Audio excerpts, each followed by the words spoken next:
வழி இருக்கு. இருக்கிற நாள இருவரும் சேர்ந்து இணை பிரியாம கழிச்சிட வேணும்.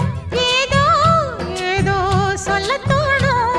அட ஒன்னோட ஒன்னான மூணாகும். அது இப்போதும் எப்போதும் தேனாகும்.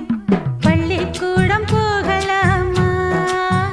அதுக்கு புத்தகத்தை வாங்கலாமா? எல்லோரும்